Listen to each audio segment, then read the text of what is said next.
नमस्कार दोस्तों, रोहित है। दोस्तों, आज आपका जो बिहार करंट अफेयर्स है उसका लेक्चर नंबर 3 है। उम्मीद कर रहे हैं कि आपने लेक्चर नंबर 1 और लेक्चर नंबर 2 को अच्छे से किया होगा और उससे आपको कुछ बेनिफिट मिला होगा। जो नए लोग देख रहे हैं इस वीडियो को, आपके लिए मेरा बस ये कहना है कि आज जो भी हम लोग इन्फॉर्मेशन लेंगे वो जो बिहार सरकार का जो पीआईबी विभाग है उसके द्वारा जारी प्रेस विज्ञप्ति को हम लोग बेसिस मान के चलेंगे और यह उम्मीद करते हैं कि आप लोग भी उसी को बेसिस मान के चलेंगे। फालतू जो आपका एनर्जी है उसको खपत करने के बजाय, आप करंट अफेयर्स में नाला नहर रटने के बजाय आप अपने एनर्जी को साइंस में लगाइए, क्योंकि यहाँ से 30 प्रश्न आएंगे। वर्ल्ड ज्योग्राफी एक लो हैंगिंग फ्रूट है, यहाँ से 4 से 5 प्रश्न आ जाएंगे और बिहार स्पेशल को विशेष ध्यान रखिएगा और मॉडर्न हिस्ट्री ऑफ इंडिया को अच्छे से कर लीजिएगा। ये सब टॉपिक वो टॉपिक हैं जिससे बीपीएससी भर भर के क्वेश्चन पूछता है। अपने एनर्जी को करंट अफेयर्स में वेस्ट करने के बजाय स्वादानुसार ही दीजिए, काम भर ही दीजिए। इन सब्जेक्ट में करेंगे तो ज़्यादा अच्छा रहेगा, बाकी आपकी मर्जी रहेगी, मेरा सलाह देने का काम है। दोस्तों, अगर आप बीपीएससी का प्रश्न पत्र को देखेंगे तो जब रघुवंश बाबू का देहांत हुआ तो बीपीएससी रघुवंश बाबू पर क्वेश्चन पूछा, जो वैशाली के सांसद थे, आरजेडी के सांसद थे, बिहार के बहुत बड़े नेता रहे। जब रामविलास पासवान जी का देहांत हुआ तो रामविलास पासवान जी पर बीपीएससी ने प्रश्न पूछा और बहुत डीपली प्रश्न पूछा कि पहली बार किस पार्टी से चुनाव जीत कर आए थे रामविलास जी।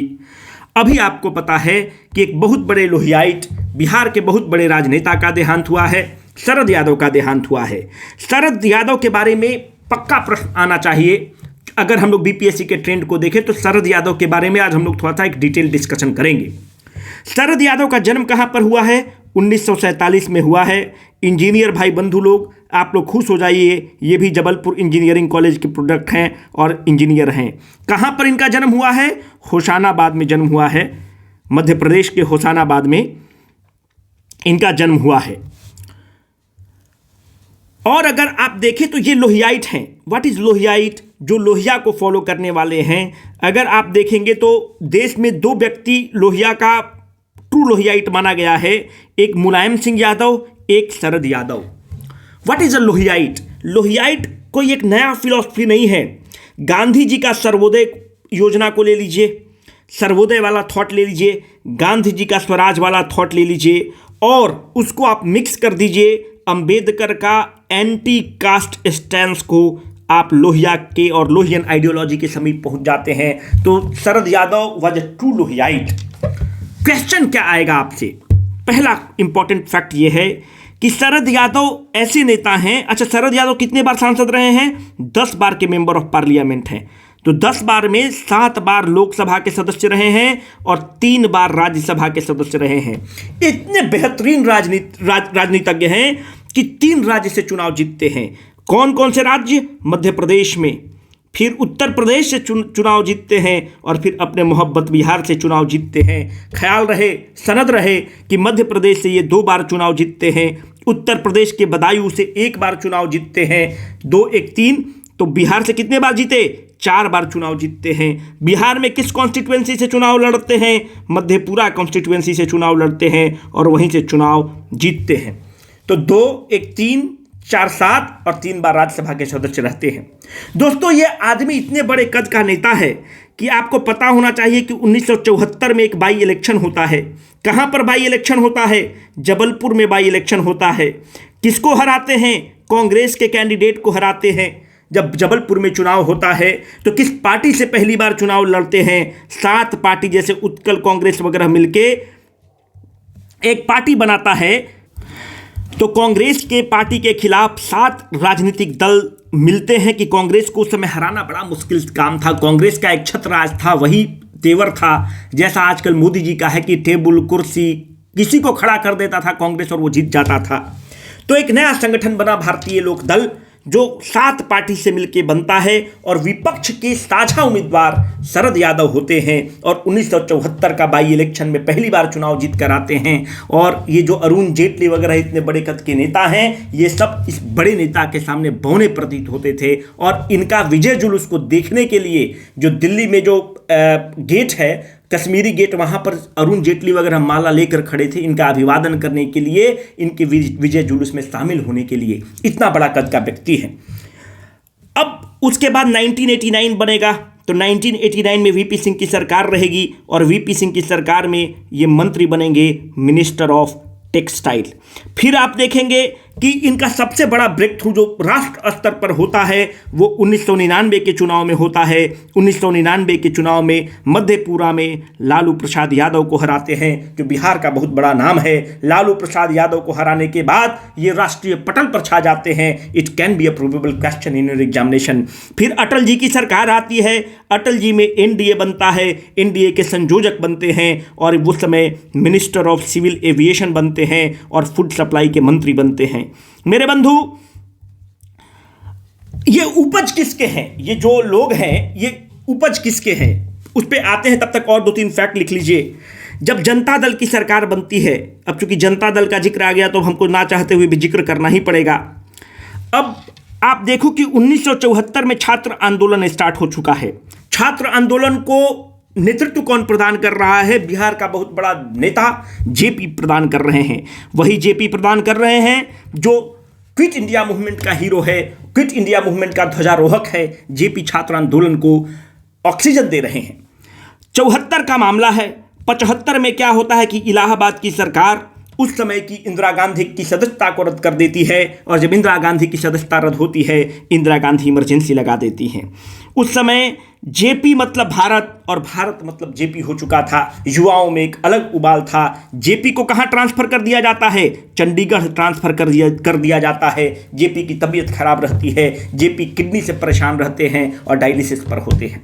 75 में ऐसा होता है। 77 में चुनाव होता है। जेपी और सारे लोग तैयार थे और याद रहे, हम इस घटना का इसलिए जिक्र कर रहे हैं कि अगर प्रश्न पूछता है कि किस आंदोलन के उपज हैं लालू प्रसाद यादव, सुशील मोदी, रविशंकर प्रसाद, शरद यादव, जितने भी लोग हैं, रामविलास पासवान, ये सब जेपी आंदोलन के उपज हैं। 77 में चुनाव होता है। 77 में चुनाव होता है, ये फिर चुनाव जीतते हैं और जब 77 में चुनाव होता है कांग्रेस पार्टी की करारी हार होती है।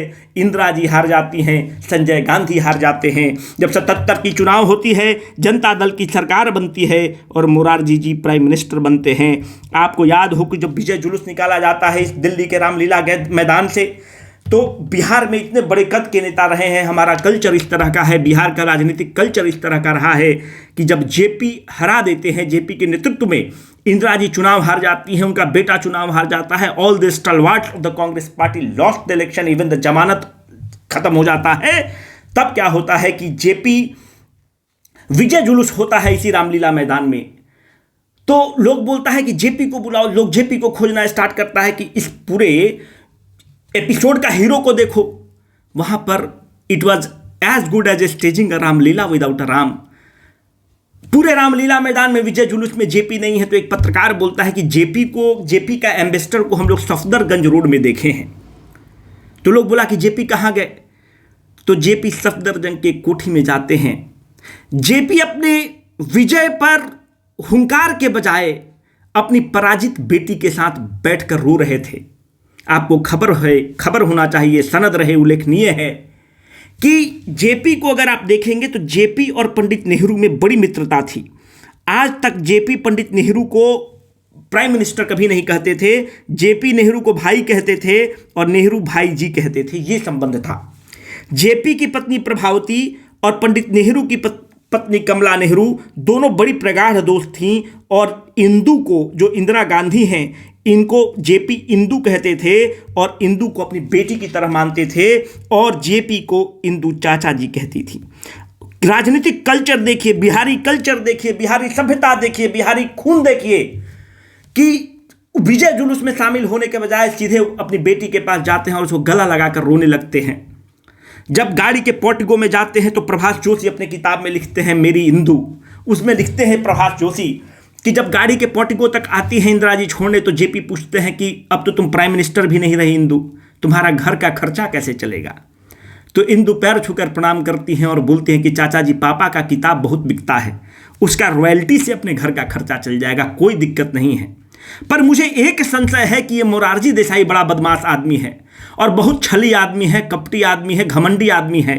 ये हमारे साथ बदला का राजनीति करेगा और हमको प्रताड़ित करेगा और बदला की राजनीति से एकदम जल रहा है। जेपी विजय जुलूस में जाने के बजाय सीधे अपने घर जाते हैं, फपक फपक कर रोते हैं, जैसा प्रभात ज्योति लिखते हैं, और पहला काम करते हैं कि आदरणीय प्राइम मिनिस्टर के उस समय की मोरारजी जी जो इनके कंधे पर खड़े थे, कंधे पर प्राइम मिनिस्टर बने थे, उसको एक पत्र लिखते हैं। उस पत्र में लिखते हैं, बहुत ही मार्मिक पत्र लिखते हैं और लिखते हैं कि मोरारजी भाई, लोकहित में इंदु के शासन में जो भी जाति हुई है उस पर खुलकर कार्रवाई करिए, पर अगर इंदु पर बदले की एक भी कार्रवाई हुई तो मैं सरकार की ईंट से ईंट बजा दूंगा, मैं सरकार के खिलाफ मोर्चा खोल दूंगा। ऐसे थे जयप्रकाश नारायण और ऐसी थी राजनीतिक कल्चर। मतभेद जरूर हुए पर मनभेद कभी नहीं हुए। जेपी के और इंदिरा जी के, दोनों चाचा जी और इंदु बने रहे। यही बिहारी कल्चर है, यही बिहारी डीएनए है, यही हम लोगों का सभ्यता है। अब थोड़ा सा आगे बढ़ते हैं, राजनीतिक बात आ जाता है तो हम भी देना स्टार्ट कर देते हैं। चलिए अब हम लोग पढ़ेंगे, ये कौन है? मनोज वाजपेयी। ये कौन है? पंकज त्रिपाठी। देखो बहुत इंपॉर्टेंट है। ये कौन है? ये हैं वंदना प्रेयसी, अभी सेक्रेटरी हैं मिनिस्टर ऑफ कल्चर के, और ये हैं अनुराग सिंह ठाकुर जो खेल मंत्री हैं। आपको पता होना चाहिए कि जो वंदना प्रेयसी हैं, इनके हस्बैंड भी बहुत बड़े संगीतकार हैं और बहुत अच्छा ये इस फील्ड में काम कर रही हैं, है ना। तो जो आप सोचते होंगे कि लबासना में जाके लोग सब वही आईएएस से कैडर बेस्ड मैरिज करता है, ऐसा नहीं है भाई। कोई लोग सच्चा प्यार भी करता है। तो वंदना प्रेयसी के हस्बैंड बहुत बड़ा संगीतकार हैं, ढोलक तबला बढ़िया बजाते हैं, उन्हीं से शादी की है वंदना प्रेयसी। तो मिनिस्टर ऑफ कल्चर की सेक्रेटरी है, बहुत अच्छा काम कर रही हैं। अभी आप देखेंगे कि एक इंटरनेशनल फिल्म फेस्टिवल हुआ। कहां पर हुआ? गोवा में हुआ, 53वां इंटरनेशनल फिल्म फेस्टिवल। इस फिल्म फेस्टिवल में अगर आपको यहां पर ध्यान पड़ रहा होगा तो लिखा हुआ है #एक्सप्लोर बिहार। तो ये जो #एक्सप्लोर बिहार मतलब बिहार में आप पर्यटन के दृष्टिकोण से, फिल्म जगत के दृष्टिकोण से, यहां पर बहुत सारे जगह हैं जहां पर हम लोग एक फिल्म इंडस्ट्री बना सकते हैं, फिल्म का शूटिंग कर सकते हैं। उसी के तहत एक स्कीम चला जिसका उद्घाटन, जो एक्सप्लोर पवेलियन बिहार है, उसका उद्घाटन कौन करता है?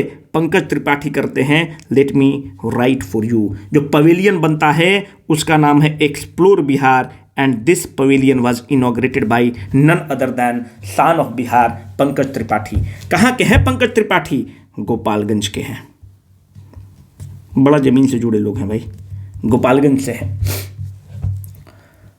अभी म्युनिसिपैलिटी का चुनाव हुआ है, ध्यान है? कितने लोग जगह का चुनाव हुआ? 224 म्युनिसिपैलिटी का चुनाव हुआ। पहली बार डायरेक्ट इलेक्शन हुआ है म्युनिसिपैलिटी में।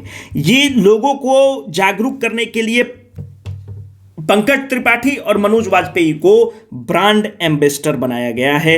ये भी महत्वपूर्ण है, इसको ध्यान रखिएगा। अच्छा, पहले क्या होता था? इनडायरेक्ट इलेक्शन होता था। इनडायरेक्ट इलेक्शन का मतलब होता है कि हम लोग अपना काउंसलर चुनते थे। हमने 100 काउंसलर चुना, ये 100 काउंसलर मिलके एक अपना मेयर चुनते थे और डिप्टी मेयर चुनते थे। तो इसमें दिक्कत क्या होती थी कि खरीद फरोख हो जाता था, 3-3 लाख 4-4 लाख रुपए में मेयर डिप्टी मेयर बिकता था। तो माननीय मुख्यमंत्री और उनकी कैबिनेट ने यह डिसाइड किया कि ये खरीद फरोख को बंद करने के लिए एक है Bihar municipality act. Bihar municipality act 2007 को परिवर्तन किया गया और वहां पर डायरेक्ट इलेक्शन का प्रावधान कर दिया गया कि जो जनता है डायरेक्टली वोट करेगा मेयर और डिप्टी मेयर के लिए। आपके शहर में भी ऐसा ही हुआ होगा। अब ये बताइए कि जो इलेक्शन टू द वार्ड परिषद होता है, मुखिया होता है, इसको कौन कराता है? स्टेट इलेक्शन कमीशन करता है। स्टेट इलेक्शन कमीशन किस संविधान के तहत बनता है? 73वां 74वां कॉन्स्टिट्यूशनल अमेंडमेंट एक्ट के तहत बनता है। बिहार में स्टेट इलेक्शन कमीशन के सीईओ कौन है? HR श्रीनिवास हैं। अब बताइए कि जो स्टेट इलेक्शन कमीशन होता है इसकी नियुक्ति कौन करता है? इसकी नियुक्ति राज्यपाल करते हैं। इसको हटाता कौन है? राज्यपाल हटा देते हैं। मन करेगा तो कान पकड़ के हटा दिए, खत्म आदमी। अगर ऐसा सोच रहे हो तो एकदम गलत सोच रहे हो। नियुक्ति राज्यपाल करते हैं। He can be removed only in the nature as that of a high court जज। क्यों ऐसा करने की जरूरत पड़ी? कभी सोचा करिए कि ऐसा प्रावधान क्यों है अपने संविधान में कि इसको आप उसी तरह से हटा सकते हैं जैसे जज को आप इम्पीच करेंगे, जज को आप हटाएंगे। इसलिए है क्योंकि ये क्या करता है, ये इलेक्शन। अच्छा ये बताइए कि किस आर्टिकल के तहत इसको पावर है? 243K के तहत स्टेट इलेक्शन कमीशन चुनाव कराता है, उसके रूल्स एंड पावर्स हैं। पर ऐसा क्यों किया गया है? इसलिए ऐसा किया गया है क्योंकि ये किस चीज का चुनाव करता है? म्युनिसिपैलिटी का, ये सब जो चुनाव होता है उसको फ्री एंड फेयर इलेक्शन को करता है। The free and fair election को कराने के लिए एक ऐसा बॉडी बना है स्टेट इलेक्शन कमीशन। अगर आप इसको पावर नहीं देंगे, अगर इसको आप सॉलिडिटी नहीं देंगे, इसको रिजिडिटी नहीं देंगे, अगर इसको आप टफ नहीं बनाएंगे, तो he can not conduct the election in a free and fair manner. The moment it will not conduct the free and election in the free and fair manner, it is simply an assault on the basic structure of the constitution. How it is an assault on the basic structure of the constitution? Because the free and fair election is a part of the basic structure of the constitution. If this fellow is not given the proper power, if he is not given the proper protection, he cannot conduct the free and fair election. The moment it is not conducted in a free and fair manner, impartial manner, it is an assault on the basic structure of the constitution. Hence, a proper mechanism has to be there for the removal of the state election commission, and the constitution is very strict in this manner. The constitution is very rigid in this manner कि इनको आप ऐसे नहीं है कि मुख्यमंत्री के साथ मन नहीं भरा तो मुख्यमंत्री इनको हटा देंगे. He can be only removed as a in the same manner as that of a high court judge. इससे ज़्यादा हम लोग को जरूरत नहीं पड़ेगा.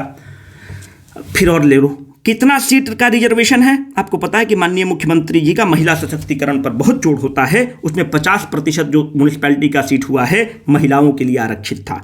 कितना शेड्यूल्ड कास्ट के लिए आरक्षित था?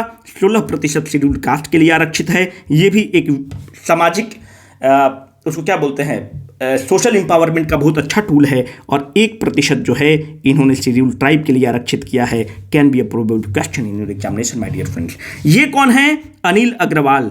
कहाँ के हैं अनिल अग्रवाल? अपने बिहार के शान हैं, बिहार के हैं, पटना के मिलर स्कूल से पढ़े हैं. वेदांता जो कंपनी है, जो बहुत बड़ा एक माइनिंग मैग्नेट है. अगर आप इंजीनियर लोग हैं और माइनिंग इंजीनियर हैं तो बहुत लोगों का ड्रीम प्रोजेक्ट होता है वेदांता. उड़ीसा वगैरह में इसकी बड़ी फैक्ट्री है, बहुत बड़ा इंडस्ट्री है. और जो अभी 4th लिस्ट जारी हुआ है उस 4th लिस्ट में ये अपने बिहार के जो शान हैं 97वें सबसे रिचेस्ट आदमी हैं. और आपको खबर होना चाहिए, सनद रहना चाहिए कि लंदन स्टॉक एक्सचेंज में सबसे पहला भारतीय कंपनी है जो यहीं पर लिस्ट हुआ था, लंदन स्टॉक एक्सचेंज में Vedanta company. Can be a probable question. ये कौन है? बिहार के डीजीपी हैं, डायरेक्टर जनरल ऑफ पुलिस हैं, RS भट्टी. इनका कार्यकाल कब तक है? 2025 तक है. इसके पहले कौन थे? अच्छा, किस बैच के IPS ऑफिसर हैं? 1990 बैच के IPS ऑफिसर हैं. इसके पहले कौन था? SK सिंघल डीजीपी थे. आपसे कभी भी पूछ लेगा, आप फंस सकते हैं, आप परेशान हो सकते हैं. ये कौन हैं? बिहार के चीफ जस्टिस, बिहार के पटना हाई कोर्ट के चीफ जस्टिस हैं. इनका नाम है संजय करोल. क्यों इंपॉर्टेंट है? अभी DY चंद्रचूड़ सर का जो कॉलेजियम है, इनका नाम सुप्रीम कोर्ट कॉलेजियम के लिए, सुप्रीम कोर्ट के जज के लिए रिकमेंड करता है. बताते चले कि हाई कोर्ट के जज जो होते हैं उनका उम्र रिटायर होने का 62 साल होता है, सुप्रीम कोर्ट के जज का 65 साल होता है. 5 आदमी का कॉलेजियम नाम रिकमेंड किया है, DY चंद्रचूड़ सर का बेंच रिकमेंड किया है. उसमें एक बड़ा नाम संजय करोल हैं. और ये आपको पता होना चाहिए कि कॉरपोरेट अफेयर्स और कंपनी लॉ के बहुत बड़े विद्वान हैं, बहुत बड़े महारथी हैं. इनके साथ एक और जो सेकंड जो जज हैं, जो सीनियर जो जज हैं, अमनुल्ला साहब, उनका भी नाम रिकमेंड हुआ है. अगर ऐसा हो जाता है तो बिहार एक पहला राज्य होगा जहाँ का हाई कोर्ट का चीफ जस्टिस और जो सेकंड सीनियर जज है वो दोनों साथ में सुप्रीम कोर्ट जाएंगे. और हम लोग के लिए भी बहुत गर्व का बात रहेगा. पर इम्पॉर्टेंट बात यह है कि कभी भी इस चीज़ को याद रखिएगा कि अब हम आपसे पूछे कि जो चंद्रचूड़ सर का बेंच है, ठीक है, CGI हैं, और साथ में प्यूसिन जजेस जो होते हैं, जो साथ वाले जज होते हैं, तो क्या he is at the top? No, he is not the top. He is the first among the equal. सारा जज बराबर है. संजय करोल साहब और अमनुल्ला साहब में कोई अंतर नहीं है. He is simply the first among the equal. पहले जज हैं, he is the first among the equal. But the only benefit is that he is the master of the roster. जो रोस्टर तैयार होता है कि कौन बेंच में कौन केस जाएगा, कैसे जाएगा, वो सब भले ये तय कर सकता है chief justice. He is not superior as compare to the other high court जजेस और द ब्रदर जजेस. तो Sanjay Karol is not superior to the Amanullah साहब. They both are equal in every aspect. Only thing is that the chief justice of the High Court or the Patna High Court is the first among the equals and he is the master of the roster. That's it my dear friends. इससे ज़्यादा जरूरत हम लोग को नहीं पड़ेगा. अच्छा, अब हाई कोर्ट का बात निकला है तो थोड़ा सा आपको और बताते ही चले. फिर हाई कोर्ट अपना पटना वाला कब बनता है?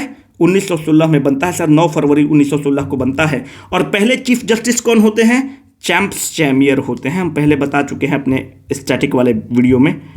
और जो नए लोग हैं यार, एक काम करना, कि बिहार स्पेशल का कम से कम जाकर वीडियो देख लेना, पूरा प्लेलिस्ट फ्री में डाला हुआ है, तो वो कर लोगे ना तो फिर एक भी क्वेश्चन नहीं छूटेगा और आपके लिए चीज़ें आसान रहेगी। 20-25 क्वेश्चन तो मिनिमम पूछता है और हम पूरा गारंटी के साथ बोलते हैं कि 25 पूछेगा, 95% स्ट्राइक रेट रहेगा। बाकी आपको अगर लगता होगा कि डीलिंग दे रहा है तो जाकर पिछले बार का क्वेश्चन देख लीजिएगा। अगर नहीं करोगे तो इसमें तेरा घाटा मेरा कुछ नहीं जाता। ये देखिए कभी कभी क्या है ना कि छोटा छोटा चीज़ आपसे पूछ लेता है कि ये कौन चीज़ है, ये कौन चीज़ है। ये है कीर्तिराज सिंह। कहाँ की हैं कीर्तिराज सिंह? कीर्तिराज सिंह पटना की हैं। तो डायरेक्ट कभी जब पूछ लेता है कि किस खेल से संबंधित है, तो मुख्यमंत्री ऑफिस से ट्वीट आया था, ये पावर लिफ्टर हैं। और पावर लिफ्टर हैं तो एक टूर्नामेंट हुआ था ऑकलैंड में पावर लिफ्टिंग का, वहाँ पर ये गोल्ड जीतती हैं। सब जूनियर लिफ्टिंग टूर्नामेंट है और वहाँ पर 6 गोल्ड जीतती हैं। तो पूछ सकता है कि कीर्तिराज सिंह किस खेल से संबंधित हैं। इस पर जो है ना बिहार के खेल मंत्री का ट्वीट आया था, ऑफिशियल हैंडल से ट्वीट आया था, जो मिनिस्ट्री ऑफ खेल है उसके तहत से ट्वीट आया था। ये है सानवी चौहान, पटना की रहने वाली हैं, ये स्केटिंग की खिलाड़ी हैं। कभी जब पूछ लेता है कि फलाना चीज़ जो है ना थोड़ा सा कम नोन प्लेयर के बारे में पूछ लेता है, किस खेल से संबंधित है, और स्पोर्ट्स वाला ही पूछता है। तो कीर्तिराज सिंह और सानवी चौहान का ख्याल रखिएगा, आपसे पूछ सकता है। ये बहुत इंपॉर्टेंट क्वेश्चन है, गेट रेडी फॉर इट, है ना। अब देखो ये क्या है ना कि 2 बड़े नाम हैं। एक बड़ा नाम है माधव हाड़ा। हाड़ा जो है ना ये ये सब राजपूत हैं राजस्थान के, हाड़ा टाइटल वो सब लगाते हैं, तो राजस्थान से हैं। तो अब क्यों बोल रहे हैं आपको समझ में आएगा। और दूसरा है मधु कनकड़िया। ये दोनों जो माधव हाड़ा और मधु कनकड़िया हैं, इनको बिहारी पुरस्कार मिला है। अगर आप देख रहे हो तो यहाँ पर लिखा हुआ है के बिरला फाउंडेशन, ठीक है, के बिरला फाउंडेशन है। इन लोगों को क्या मिलता है? बिहारी पुरस्कार मिलता है। तो बिहार से संबंधित है इसलिए है क्या? अब नहीं, नाम है बिहारी पुरस्कार इसलिए बताते हैं। एक बहुत बड़े पोएट हैं, उनका नाम है बिहारी, और इनके नाम पर 1991 से जो के बिरला फाउंडेशन है अवार्ड रखा है। और जो भी साहित्यकार, रचनाकार हिंदी और राजस्थानी भाषा में बहुत बढ़िया नोवेल लिखता है, रचना करता है, उसको बिहारी सम्मान मिलता है, बिहारी पुरस्कार मिलता है। तो एक माधव हाड़ा जी को मिल रहा है और एक मधु कनकड़िया जी को मिल रहा है। माधव हाड़ा को कौन सा पुरस्कार मिलता है? 32वां पुरस्कार मिलता है। और मधु कनकड़िया को कौन मिलता है? 31st बिहारी सम्मान मिलता है। चूंकि बिहारी से नाम है इसलिए इसको हमने क्लब किया है। ये अपना ट्वीट नहीं आया था अपने बिहार सरकार से, पर चूंकि वर्ड बिहारी था इसलिए इसको हम लिए हैं। तो माधव हाड़ा का फिर रचना क्या होगा? पचरंग चोला पहन सखी रे। पहन फैंसी मीडियम, परेशान नहीं होना है, हिंदी क्वालिफाइंग पेपर है तो इतना तो लिखना पड़ेगा ना। पचरंग चोला पहन सखी रे। हमारा भी हर्षिकार दीर्घिकार में बहुत कंफ्यूज हो जाते हैं कि दाहिने से ओढ़नी ओढ़ाएं कि किधर से ओढ़नी ओढ़ाएं। आपको पता नहीं, आपको पता है कि नहीं, एक घटना हुआ, राबड़ी देवी को साइन नहीं करने आता था। तो जब राबड़ी देवी को साइन नहीं करने आता था, बहुत सच्ची घटना है, तो लोग बोला कि आप कैसे साइन करिएगा? तो लोग बोला कि भाई कभी राबड़ी में ऐसे लिख दें और कभी राबड़ी में ऐसे लिख दें। अब प्रोफेसर लोग का तनख्वाह आना था, तो कभी इधर से ओढ़नी उड़ा दें, कभी इधर से ओढ़नी उड़ा दें। तो लोग राबड़ी देवी को सिखाया कि आप राबड़ा लिखा करिए, सीधा सीधा आप लिख दीजिएगा और बाद में दाहिने तरफ से ओढ़नी उड़ा देना है, तो राबड़ी देवी हो जाएगा। तो एक बार प्रोफेसर लोग का 8-9 महीना बाद सैलरी आना था, तो भाई हुआ कि भाई अब तो मुख्यमंत्री जी के ऑफिस से सब चीज़ आ गया है, अब आप लोग को सैलरी मिलने में क्या दिक्कत हो रही है? तो जो फाइनेंस ऑफिसर था यूनिवर्सिटी का, वो बोला कि अरे भाई मैडम तो साइन करके दी है, पर मैडम ओढ़नी ओढ़ाना भूल गई हैं। तो हम भी ओढ़नी ओढ़ाने में गड़बड़ाते हैं, पर अंग्रेजी मीडियम फैंसी मीडियम ओढ़नी ओढ़ाना है ना, क्योंकि हिंदी क्वालिफाइंग पेपर है, बहुत लोग गड़बड़ाता है, भगवान न करे आप लोग गड़बड़ा जाए। अब देखिए माधव कनकड़िया का रचना क्या है? हम यहाँ थे। आपसे पूछ सकता है, हम यहाँ थे, पचरंग चोला पहन सकी रे, can be A probable question. अब तो और स्लाइड नहीं है और वक्त हो गया है 24 मिनट। प्रज्वल पांडे एक और बड़ा नाम है। प्रज्वल पांडे के केस में क्या हुआ है ना कि इस पर पीआईबी मंत्रालय ट्वीट किया है, तो हम लोग को पता होना चाहिए। कहाँ के रहने वाले हैं प्रज्वल पांडे? जामापुर सिवान के रहने वाले हैं। क्यों इंपॉर्टेंट हैं? ये पूरा परिवार जो है इनका यूनाइटेड किंगडम रहता है, लंदन रहता है। 16 साल की उम्र से ही ये कंजर्वेटिव पार्टी के सदस्य हैं। अब हम क्यों बता रहे हैं? अभी आपको पता है कि कौन यूनाइटेड किंगडम का, ब्रिटेन का प्राइम मिनिस्टर बना है? ऋषि सुनक। तो अगर हमको लगता है कि बीपीएससी में एग्जाम में और कुछ नहीं पूछेगा, आपसे ये पूछ देगा कि ऋषि सुनक किस पार्टी के हैं, लेबर पार्टी के हैं, लिबरल पार्टी के हैं, कि फलाना पार्टी के हैं, कि धिमकाना पार्टी के हैं, तो कंजर्वेटिव पार्टी के हैं। और ऋषि सुनक का जो सोशल मीडिया वाला टीम था उसको हिट करने वाला बिहार का शान, बिहार का बेटा प्रज्वल पांडे थे। तो can be a probable question in your examination my dear friends. और एक वीडियो लेकर आएंगे, उस वीडियो में पूरा कंप्लीट कर देंगे, थोड़ा सा उसको लंबा वीडियो रखेंगे। अभी आपके एग्जाम में 20 दिन समय है, तो थोड़ा सा हम लोग और भी रिसर्च कर रहे हैं कि और क्या क्या आया है और कौन कौन काम का है। बाकी signing off for the day, hope you enjoyed the video. बाकी नहीं पसंद आने पर कमेंट कर दीजिएगा ताकि अगली बार सुधार कर लेंगे। Signing off, Rohit.